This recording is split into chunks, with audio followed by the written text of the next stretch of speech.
அஸ்ஸலாமு அலைக்கும் ஃப்ரெண்ட்ஸ், எப்படி இருக்கீங்க? நல்லா இருக்கீங்களா? வாங்க, நான் சஹருக்கு இன்றைக்கி சிக்கன் குருமாவும் கீ ரைஸு கத்திரிக்காய் பஜ்ஜி செஞ்சுருக்கேங்க. உங்களோட ஷேர் பண்ணிக்கிறேன். நெய் ஒரு ஸ்பூன் சேர்த்துக்கிறேன். குருமா செஞ்சிடலாம்.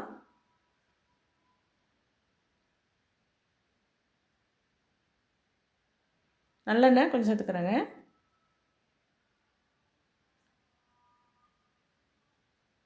பல்லாரி வெங்காயம், மீடியம் சைஸ் பல்லாரி வெங்காயம் சின்ன சின்ன பீஸாக கட் பண்ணி வச்சுருக்கேன், அதை சேர்த்துக்கிறேன். கண்ணாடி பதத்துக்கு வதங்கட்டும்.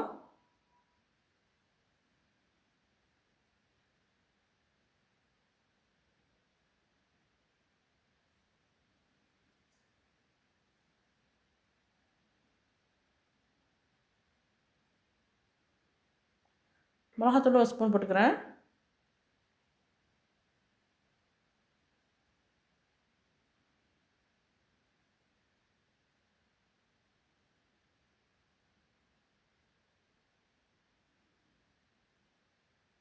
இஞ்சி பூண்டு பேஸ்ட்டு 1.5 ஸ்பூன் போட்டுக்கிறேன்.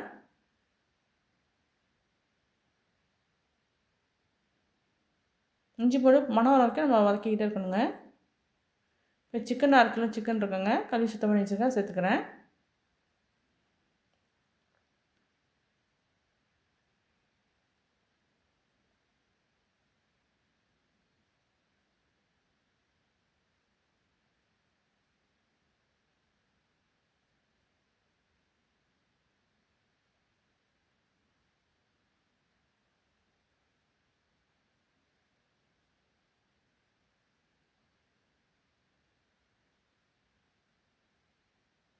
தயிர் 1 கப் தயிர் இருக்குங்க, சேர்த்துக்கிறேன். குருமாவுக்கு தயிர் கொஞ்சம் கொடுத்தாங்க ஊற்றிக்கணும், அப்போ தான் நல்லா டேஸ்ட் கிடைக்கும்.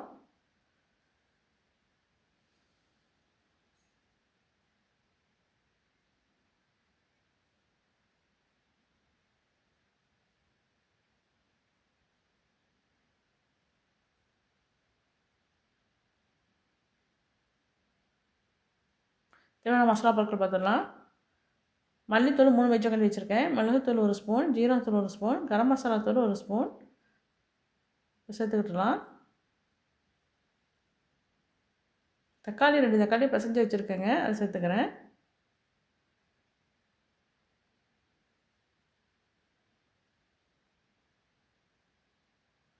பச்சை மிளகா 1 உடச்சி போட்டுக்கிறேன். பெரிய சைஸ் மிளகா இருக்குது, அதனால் போட்டுக்கிறேன். சின்னதாக இருந்தால் 2 போட்டுக்கோங்க. கொஞ்சமாக தண்ணி சேர்த்துக்கிறேன்.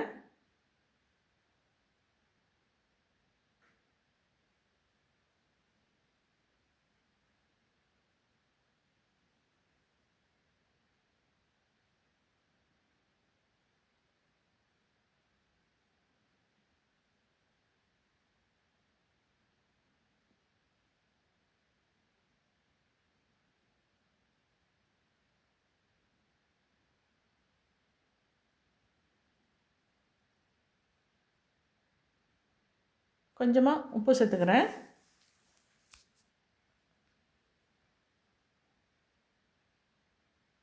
மூடி போட்டு ஒரு 2 விசில் வச்சா போதுங்க, சிக்கன் நல்லா வந்துடும். மட்டனாக இருந்தால் 4-5 விசில் வைக்கணும். சிக்கனுக்கு அது போதும். இது வேகத்துக்குள்ளே நம்ம அரைக்கிற மசாலாலாம் பாருங்கள். தேங்காய் 4-5 கீத்து வச்சுருக்கிறேன். பொட்டுக்கல்ல 2 மஞ்சக்கண்டு வச்சுருக்கேன். முந்திரி 4 முந்திரியும், கசகசா கொஞ்சம் வச்சுருக்கிறேன். இதை நல்லா பென் பேஸ்ட்டாக அரைச்சிட்டு வந்துடுவோம். முந்திரியும் கசகசாவும் ரொம்ப சூப்பராக இருக்குங்க குழம்புக்கு. இது குருமாவுக்கு ரொம்ப சூப்பராக இருக்கும். சிக்கன் பாருங்கள் நல்லா வந்துருச்சு. 2 விசில் தான் வச்சேன், நல்லா வந்துருச்சு. இப்போ அரைச்சிட்டு வந்த தேங்காய், கசகசா, முந்திரி, பொட்டுக்கடலாம் அரைச்சிட்டு வந்துட்டேன், சேர்த்துக்கிறேன். இப்போ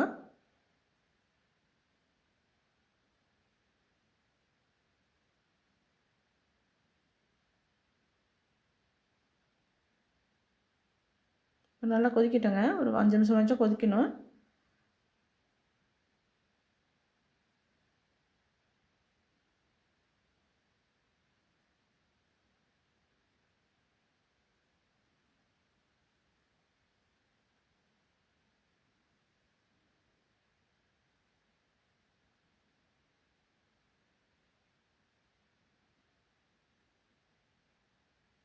லாஸ்ட்டாக 1/2 மூடி எலுமிச்சம்பழம் பிழிஞ்சு விட்றேன்.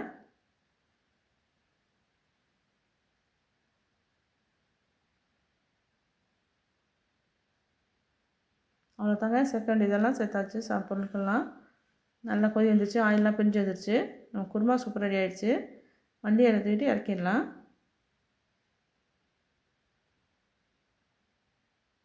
அடுத்தது கீ ரைஸ் செய்கிறேன்.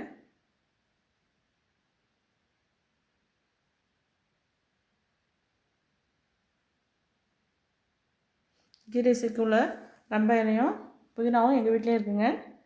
பறிச்சுட்டு வந்துடலாம்.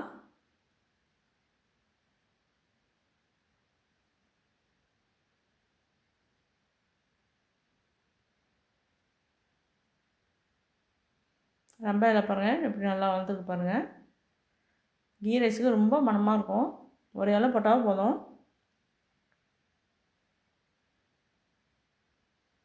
அதுக்கப்புறம் புதினாவை பாருங்கள்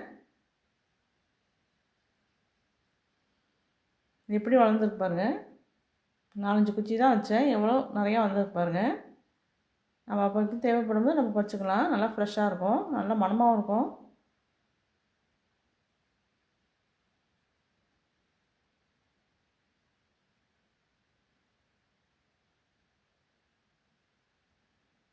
தேவையான அளவுக்கு நான் பறிச்சுக்கிட்டேன். வாங்க கீ ரைஸ் செய்யலாம். இப்போ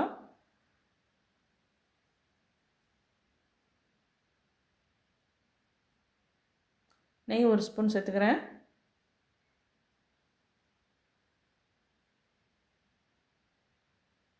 வெஜிடபிள் ஆயிலுங்க கொஞ்சம் சேர்த்துக்கிறேன். நம்ம அரிசிக்கு தகுந்த மாதிரி நம்ம எண்ணெயும் ஆயிலும் சேர்த்துக்கணுங்க. பட்டை துண்டு, கிராம்பு, ஏலக்காய் வச்சுருக்கிறேன், அது சேர்த்துக்கிறேன். பல்லாரி வெங்காயம் மீடியம் சைஸ் 2 இது வெட்டி வச்சுருக்கிறேன், அதை சேர்த்துக்கிறேன். கண்ணாடி பதத்துக்கு வெங்காயம் வாங்கினா போதும்.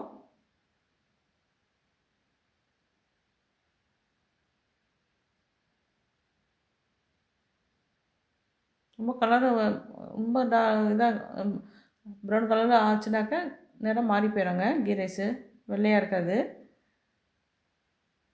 இந்த நிறம் வந்தால் போதும். ரம்ப இலை சேர்த்துக்கிறேன். நம்ம வீட்டில் பறிச்ச புதினாவை சேர்த்துக்கிறேன். மல்லி இலை கொஞ்சம் போட்டுக்கிறேன்.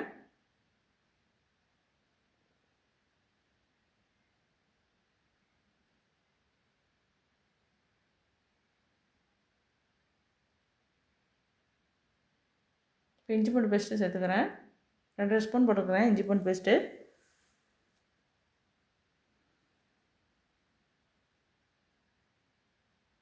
இஞ்சி பூண்டு பேஸ்ட்டும் நம்ம அரிசிக்கு தகுந்த மாதிரி நம்ம சேர்த்துக்கணுங்க. கூட கொஞ்சம் போட்டுக்கணும்.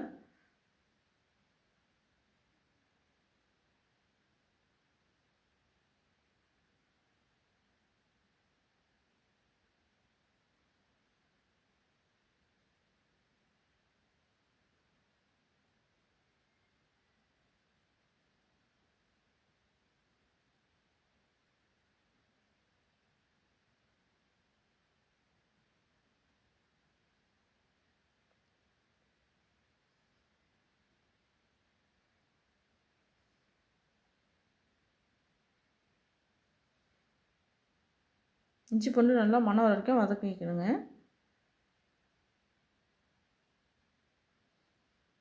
தயிர் வந்து 1/2 கப் தயிர் சேர்த்துக்கிறேன். குருமாவுக்கு 1 கப்பு சேர்த்துக்கிட்டேன். தயிருக்கு 1/2 கப் சேர்த்துக்கிறேன். கீ ரைஸுக்கு 1/2 கப் சேர்த்துக்கிறேன்.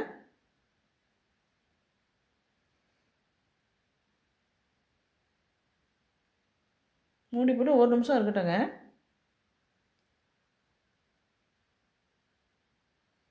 நல்ல மணம் வருது. இப்போ வந்து தண்ணி சேர்த்துக்கிறேன். 1க்கு 2 சேர்த்துருக்குறேன் அளவு. நான் வந்து 24 கேரட் சேர்த்துருக்குறேன் அரிசி. அதுக்கு வந்து 1க்கு 2 அளவுங்க கணக்கு.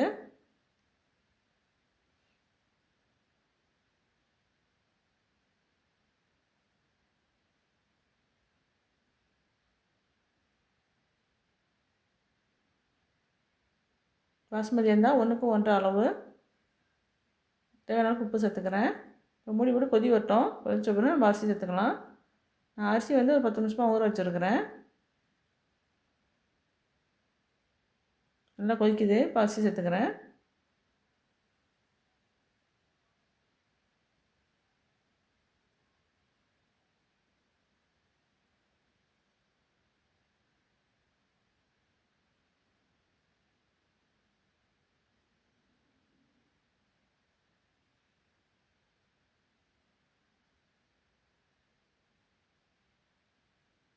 நல்லா கொதிக்கிட்டோம்.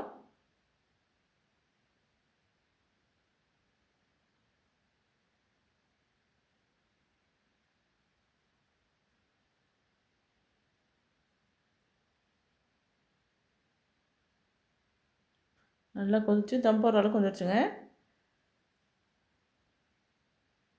இனிமேல் நம்ம சிம்மில் வச்சிடணும். அடுப்பை வந்து நல்லா சிம்மில் வைக்கணும்.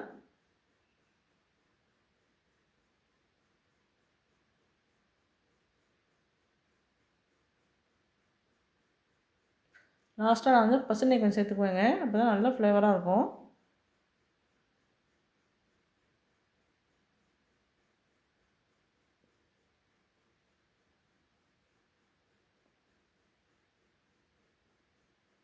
பசுனை இருந்தால் சேர்த்துக்கோங்க, இல்லைனாலும் பரவாயில்ல. சேர்த்தா நல்லா ஃப்ளேவர் நல்லாயிருக்கும். லாஸ்ட்டாக கொஞ்சமாக மல்லி இலை புதினாலே சேர்த்துக்கிறேன்.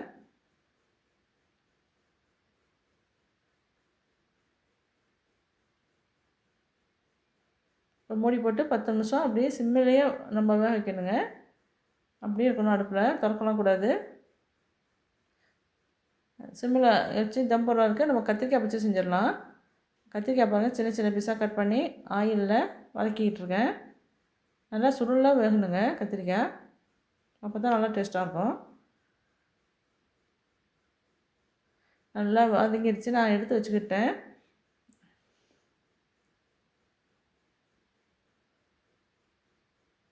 அதே சட்டியில் அதே ஆயில் மீதி இருக்குது. அதில் வந்து முழு மிளகு அரை ஸ்பூனு, முழு ஜீரகம் அரை ஸ்பூன் சேர்த்துருக்கிறேன்.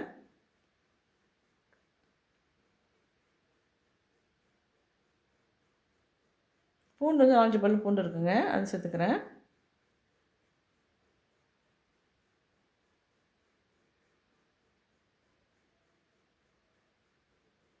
கருவேப்பிலை ஒரு கொத்து போட்டுக்கிறேன். தக்காளி ஒன்று, இதுக்கு பெரிய சைஸ் தக்காளிங்க, அது ஒன்று போட்டிருக்கிறேன். பல்லாரி வெங்காயம் ஒன்று வெட்டி வச்சுருக்கேன், அதையும் சேர்த்துக்கிறேன். நான் புளி சேர்க்க மாட்டாங்க, உங்களுக்கு தேவைப்பட்டால் ஒரு சொல்ல புளி சேர்த்துக்குங்க. தக்காளி கூட போட்டால் அந்த அளவுக்கு டேஸ்ட் வந்துடும்.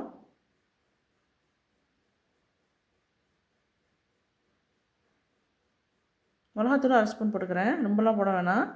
இது லைட்டாக இனிப்பாகவே இருக்கணுங்க இந்த கத்திரிக்காய், காரம் ரொம்ப இருக்கக்கூடாது. அதை கொஞ்சமாக போட்டால் போதும். மிளகாத்தூள் கொஞ்சமாக சேர்த்துருக்கேன்.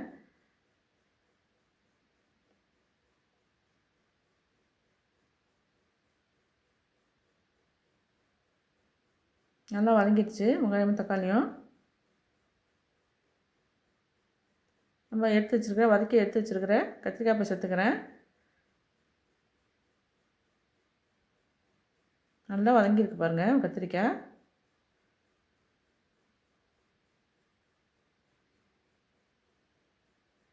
பேரிச்சம்பழம் 2-3 பேரிச்சம்பழம் சின்ன சின்ன பீஸாக கட் பண்ணி வச்சுக்கா சேர்த்துக்கிறேன்.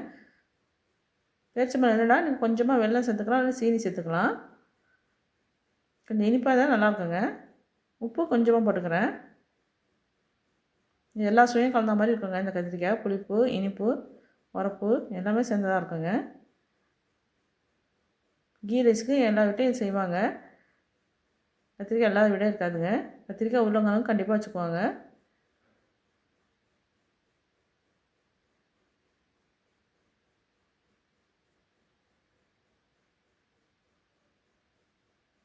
லாஸ்ட்டாக மஞ்சள்தூள் கொஞ்சம் சேர்த்துக்கிறேன். அவ்வளோதாங்க, கத்திரிக்காய் ரெடி ஆகிடுச்சு.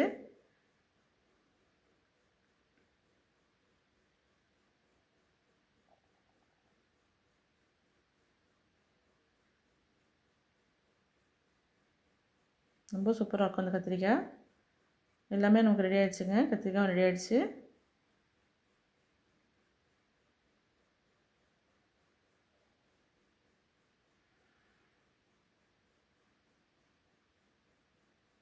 எவ்வளோ சூப்பராக இருக்குது பாருங்கள். லாஸ்ட்டாக மல்லி இலை தூவி இறக்கிடலாம், அவ்வளோதான் முடிஞ்சு.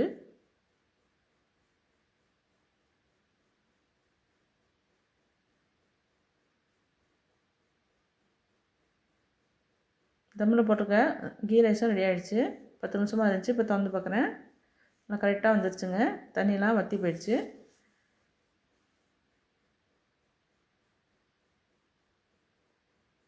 அப்படியே சாதத்தை திருப்பி விடணும்.